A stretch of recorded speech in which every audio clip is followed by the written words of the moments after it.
Tangis haru pecah. Farel belikan ibu kandung rumah baru setelah 14 tahun terpisah. Banyuwangi, tanggal 21 Juli tahun 2025, tangis haru dan pelukan penuh kerinduan mewarnai momen mengharukan yang terjadi di sebuah rumah sederhana yang baru saja selesai dibangun di pinggiran kota Banyuwangi. Seorang pemuda bernama Farel yang beberapa tahun terakhir dikenal publik sebagai penyanyi cilik berbakat kini kembali membuat heboh dunia maya bukan karena lagunya, melainkan karena tindakan mulia yang ia lakukan membelikan rumah baru untuk ibu kandungnya yang sudah 14 tahun tidak pernah ia temui. Bagaimana ulasannya? Inilah news update kita terkini. Peristiwa ini sontak menjadi viral di media sosial dan diberitakan secara luas oleh berbagai media.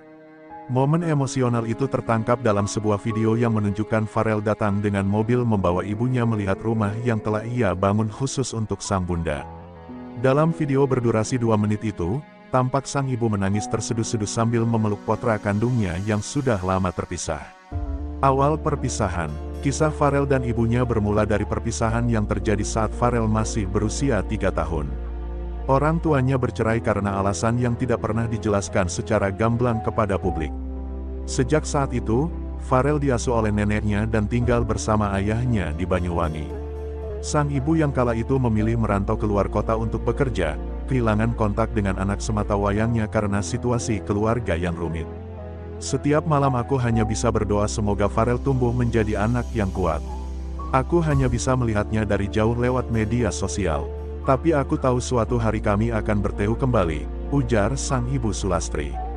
Nama disamarkan dengan mata berkaca-kaca. Perjalanan Farel menuju panggung nasional. Nama Farel mulai dikenal luas saat ia tampil membawakan lagu Ojo Dibandingke dalam acara kenegaraan yang dihadiri Presiden Joko Widodo tahun 2022 lalu. Suara yang khas, sikapnya yang rendah hati, dan penampilannya yang energik membuatnya langsung mencuri perhatian publik. Ia pun diundang ke berbagai stasiun televisi mendapatkan banyak tawaran kerja hingga merilis beberapa single yang cukup sukses. Namun, di balik gemilang dunia hiburan, Farel ternyata menyimpan kerinduan mendalam pada sosok ibu kandungnya. Dalam beberapa wawancara, ia sempat menyebut bahwa salah satu impiannya adalah bisa bertemu kembali dengan ibunya dan membahagiakannya. Aku enggak pernah lupa sama ibu.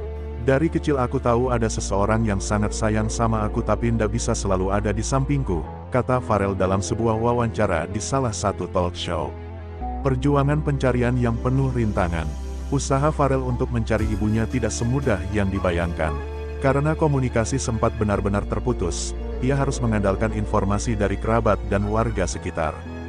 Berbekal sedikit petunjuk, Farel akhirnya menemukan titik terang beberapa bulan lalu ketika seorang tetangga lama menyebut bahwa ibunya mungkin tinggal di daerah Jember dan bekerja sebagai buruh di sebuah pabrik kecil. Dengan diam-diam, Farel pergi ke Jember tanpa sepengetahuan publik. Jangan lupa subscribe dan nyalakan lonceng notifikasi untuk update terbaru dunia hiburan Indonesia.